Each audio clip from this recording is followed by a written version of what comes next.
Hello and welcome to Afternoon Equality. My name is Christy, and today I'm talking to James Zheng, who is an entrepreneur and the founder of the Warrior Movement.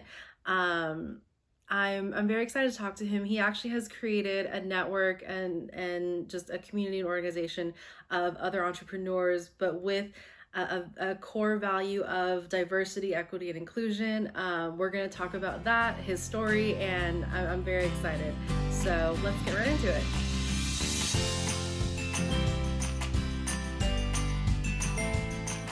Hey, how are you? I'm doing awesome. How about you? I'm good. Happy, what day is it? Wednesday? Wednesday, Oh hump my day. goodness. I know. I know. I can't even keep track anymore. Just all the days are the same. It's crazy. It's crazy, right? I can't believe Yeah. it's what 2021. It's already the second half of I 2021 or something. know. Like what happened? Man, But yeah. I'm also kind of like it's funny that like I don't know the days, but it's also I think like a mark of like how well I think I'm doing because like I'm doing everything I'm doing that now I enjoy. So it's like, Okay. this show, the other podcast, the freelance work I do, like I actually enjoy all of it. And so like I'll work through the weekend and not even like I don't blink. Like I'm not like mad about missing Mm, out on my weekend because yeah. everything is fun. So Yeah. That's the key, right? What the saying is if you find work that you love, you're never working another day of your life or something like yeah, that. exactly. Yeah. Congratulations on that. To Thank work for your you. passion. It's huge. Thank you. But so okay, let's get into you. I guess like just to kick us off, can you describe your company and what your position is within it? Absolutely. So my name is James Zhang. I actually work together with my wife. I recruited her into my business over a decade ago. But now we are partnered with a network marketing company or a multi-level marketing company called New Age. And the company wants to be the leading social selling distribution company for health goods in the world. We do business in over 50 countries. The company's done over $1 billion in sales. So me and my wife's role is we're mainly on the field side. So we're one of the main leaders in North America. We train our teammates to become professionals in business, to be able to market, sell, promote, do what they need to do, and build out this company. That's amazing. So can we talk about that for a little bit because I feel like Yeah. multi-level marketing, network marketing, social marketing, all those things you said, like it kind of gets a bad rap because I mean Oh, people for sure. like I've heard the term scheme a lot Yeah, for sure. when you talk about it. So how did you find or like what do you find beneficial about it and how did you find success within it? Absolutely. No, straight up, like when I first heard about network marketing, I was the biggest hater. Like I thought it was an absolute pyramid scheme. So I was going to UC Berkeley. I was Uh-huh. supposed to be a doctor because I'm Asian and that's what you do, you know? So I never really thought about even looking into network marketing. It's not like it's on a career day application, right? Like network marketing. So when I first heard about it, I thought I knew what it was. And I think that's where a lot of the connotation or stigma comes from. People kind of knowing what it is, but not really understanding. And yeah, I thought it was a pyramid. I thought it was illegal. I went to a presentation. I'm like, why am I here? I'll share a quick story. I was a broke college student. So I went there and I'm just like, man, this is such a waste of time. So at the end, they try to talk to him about, hey, are you interested or not? And, I kind of did a white lie. I'm like, I'm thinking about it, you know? But Yeah. that day they were providing some product samples. And I was just like, in my mind, I'm like, I'm going to get something from here, So can I try some of those things? I had an energy drink and I'm just like, if I'm going to be here, might as well grab something. So I took a couple cans, I bounced. I never thought I'd ever be involved ever again. And here I am. Yeah. Here I am. But the major thing I think about the stigma, and I think with any industry out there, and I'm glad that you bring this conversation up, and that's why I love your podcast because you highlight these conversations that need to be had. And we're talking offline, and we're talking about how the biggest thing in life as a whole is empathy and understanding each other. Mm-hmm. Whether it's race, religion, or whatever that it is, or network marketing, what happens most of the time is there's unprofessionals that are greedy or just totally unprofessional. And they try to, instead of helping people, they try to either intentionally try to get something from someone so they can help themselves. So wrong intention. Or a lot of times, honestly, it's unprofessionally trained people that just Mm-hmm. really represent it wrong. It's kind of like that whole used car salesman type of mentality, and that's why the negativity sticks. Then if it bleeds, it leads type of thing. Mm-hmm. And one of my passions when I got started finally, and I saw the writing on the wall, I said, if I'm going to do this, I'm going to do this professionally, legitimately, and ethically. And it's been my commitment for over a decade to raise the bar of standards in a beautiful profession, not for everyone, but it's a great one for those looking for an opportunity. That's great. I love that so much. And I mean, like to your point, like, yes, like the empathy and like and really like again, like seeing everyone as human and not just as like a means to an end. Yeah, exactly. Yeah. Exactly. And I'm sure you've Right. seen that in your career as well too, and just Oh meeting yes. people, right? Yeah. Yeah, yeah, for sure. No, like I say this all the time. I come from the fashion industry, so a lot of Oh it's man. interesting because like, our job is to dress people, but it's, it's easy to sort of like commodify Yeah. that interaction after Yeah. a while. Exactly. I completely agree. Yeah. So I mean you sort of mentioned it, but is this work and like and what you're building, is this something you'd plan to get into? No, I'm if my plan went according to plan, I should be a medical doctor with a couple specializations in Mhm. probably $200,000 of debt right now, just barely getting out of school. Yeah. That should have been the plan, but it was Right. entirely not the plan. I didn't know this existed. So yeah, definitely not the plan. Yeah. Okay, cool. All right. Well, so then let's get into what we talked about offline a little bit, Yeah. and just the core values that you're building within, like, I guess like you have like sort of a community of people within this company. And you're really building in that sort of like the diversity, the equity, and the inclusion Yeah. into sort of like your core values. And so I really want to get into that because I think that that's so it's not just wonderful, but it's like I think it's a great way to sort of like see how companies, how people can be successful with those things. Yeah. Yeah. I love So, this topic. I love this topic because we're in a global world now. I mhm. know we're on the internet. We can literally be at any place at any time right now. And we deal with that, not even just being in America, which is multicultural. I mean, America's just a hodgepodge of cultures and ethnicities. I know. So in any organization, organizations are built not by machines or systems or products, services. Organizations are built by people. So when you're in business or any type of organization, it is essential to understand people. And that's why culture is such an important thing in our profession, in network marketing, because there isn't like a barrier to entry. Someone with 25 bucks can get started anywhere around the world. So I just got someone started today in the United Kingdom, for example, or someone Oh in wow. Africa, right? Yeah, literally around the world. So you're dealing with so many different types of people. And it's important as leaders, whether it's in network marketing or in any business or any organization, church, it doesn't really matter, that we confront diversity and culture so importantly. So it has been an utmost important part of me practically. Number one is if we can't relate to other people or include different types of people, whether it's ethnicity or gender or socioeconomic background or gender identity, whatever that it is, then we are, practically speaking, you're kind of offending a whole potential market. So to all the leaders out there, it's something important to definitely confront. Another thing that I'm huge on as well too is I believe that if we want to innovate and if we want to get better, then it comes with the realization of my ideas probably suck. Have you ever had an idea before where you thought it was the best thing in the world and then someone just popped it or you tried it out and it didn't work out well?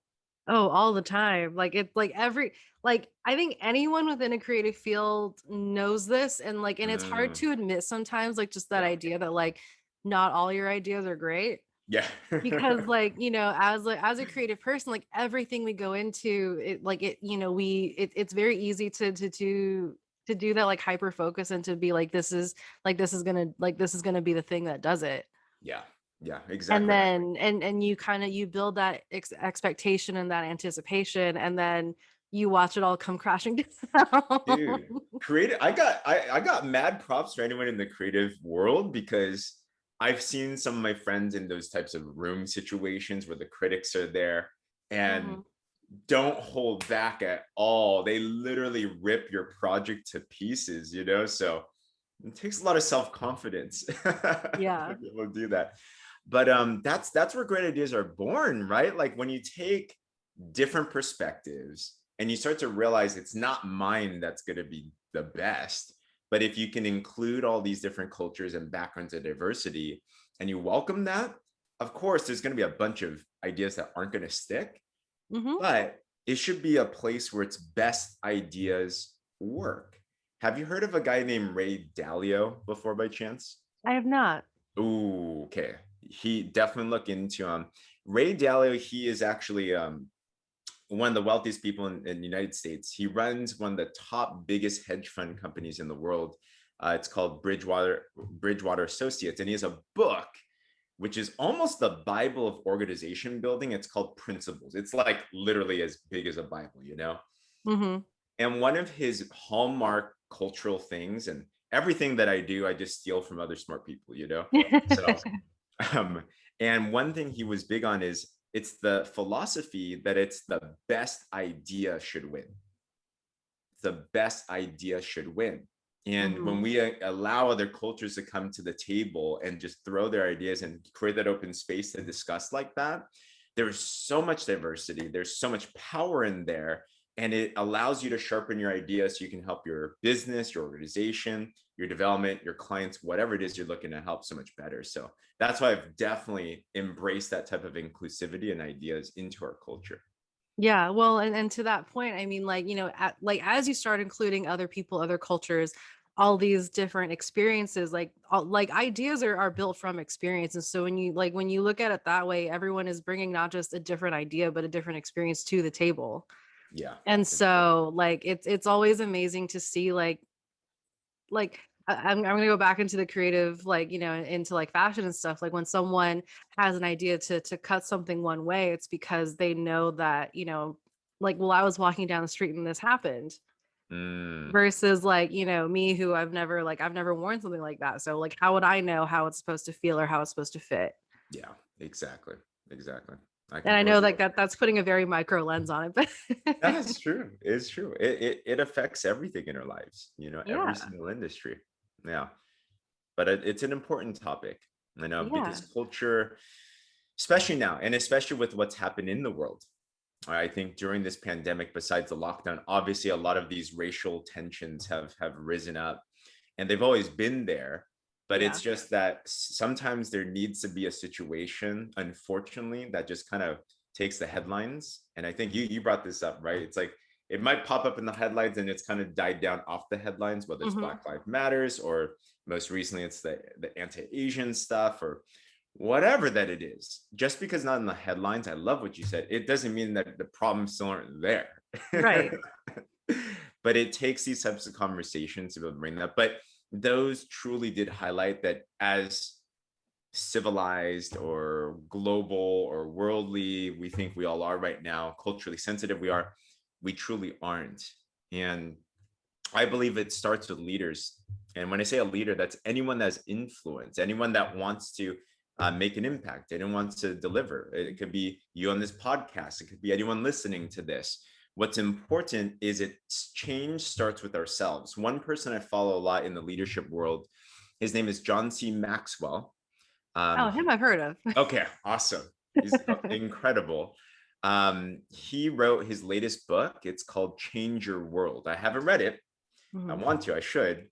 Have you heard of that one yet by chance? I haven't, but like I like his name. I've seen pop up like every now and then, so I am aware of him and his work. It's incredible. I mean, I like to follow people that have been doing their thing for a long, long time. He's been doing Yeah. that for a long, long time, you know. But his recent one is Change Your World. And basically it's towards a leadership community. How do you change anything? The number one thing, as cliched it is, but it's true. Gandhi said it right, be the change you want to see in the world. So it Mm-hmm. starts with us tearing down these walls, us having these types of crucial conversations about things that are ugly. I have racial things within me. I know I have stereotypes within me. I know I have communities that I don't think about, or I want to say I equally embrace everyone, but to be quite honest, I might not understand them. I'm a Yeah. little, right? Like these are real things. But when we Yeah. bring them to the table as leaders and we can actually show vulnerability in that, I think it creates the platform for more conversations like this that need to be had. Yeah. Well, I mean, like it's that idea that like the best way to be an ally is to understand that that there is not a perfect ally.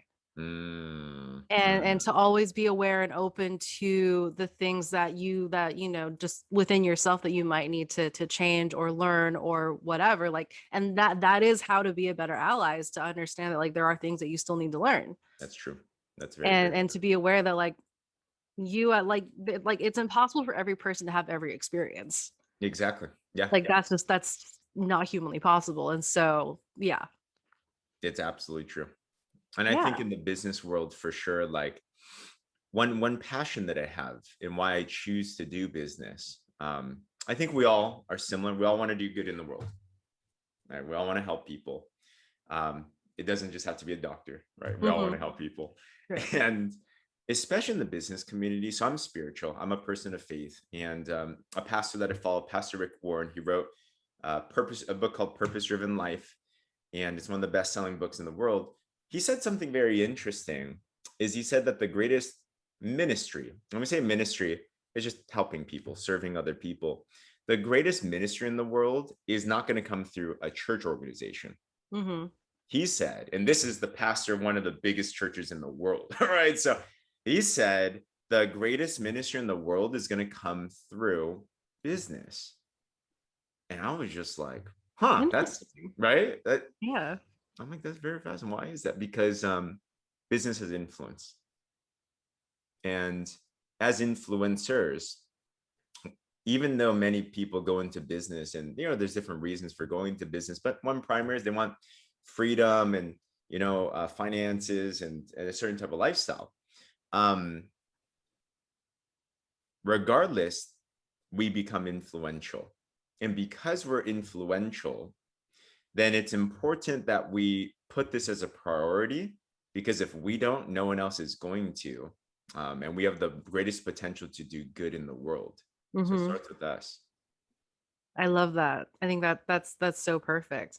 I mean, speaking on that, then, are there practices that you have implemented within your business and your organization that do you think would benefit other companies and other businesses? Definitely. I think number one, if it has to be in paper, like it has to be stated, right? We can't Mhm. just say it's kind of like, uh, I'm married, right? So I'm married. And this ring is nothing but a symbol. Mhm. Okay. Honestly, many times at home, I don't wear my ring anymore because I'd rather not. It's not comfortable, right? I Right. knock it, I scratch it, things like that. But I wear a ring because it's a symbol. It's like a pact, right? Of my love for my wife. Mhm. You don't have to, but it's still different, you know? In an organization, I think like a ring is something in writing, some type of mission statement, some type of core value, something that is like, this is who we are and this is what we care about. So I've written it down. Like, this is what the organization is about. We're a family. We're all about inclusivity. We're all about come as you are type of things. So when that is written, it cannot be debated, that it's not there or not. So I think that's one thing that's important. Mhm. Um, a second thing I would lay out there is to constantly be talking about it. So even though it's written, I mean, if it's in your heart, that it's going to come out in actions and Mhm. words. So I think talking about it in whatever capacity that you can, really cherishing that as a very big cultural priority. I always talk about in our meetings and stuff. It's like, we look like the world. Like that, I say that a lot. And we do. Like literally, we have people from like 18 to 73 or something Oh, ages. wow. It's nuts. It's weird. You Yeah. know, all races, all types of people. And it's just like, dang, it's so powerful, you know. And then number three, I would say is it's important that if it is a value, that a leader's role is to make sure the standards stay there. So a third thing I would say is when there are situations where there are things against that standard, then it must be nipped in the bud. There must be those crucial conversations, usually not publicly, of course, but off to the side. It's Yeah. like, hey, you know, this happened. So it has to be managed like a garden. So those are a Hmm. couple things I would say. I love that. And I think like, I mean, like just going back to your first thing about putting it in writing, I think it's so it's one thing to state something, but then to actually have it like, and it's also like it goes to like, you know, the value of making something permanent, like permanence. And it's like so putting into writing and then actually sticking to it, I think are and just that integrity of sticking to that is so huge. Yeah, I agree.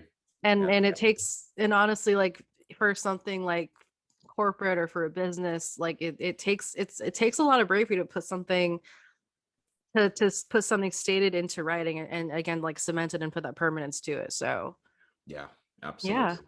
that's so Scary, great. but it's worth it. It's absolutely worth it. Yeah, no, like again, like great, like I love it. So how do people find you or your I think you mentioned you had a podcast or Mhm. become part of the network that you run? Yeah, definitely. You can find me on all the social media platforms. So Facebook is just James Zheng, Zheng. You can find me on Instagram at James C. Zheng, Zheng. I always say Zheng because usually it's A-N-G. E-N-G are Yeah. less common, right? If you're not Asian. um, Also, I recently got more into TikTok. Yeah, So yeah. that's been interesting. So you can find me there as well too. I can't quote to you what the link is, but we'll have it in the links and everything. I also run, it's called the Warrior Movement Podcast.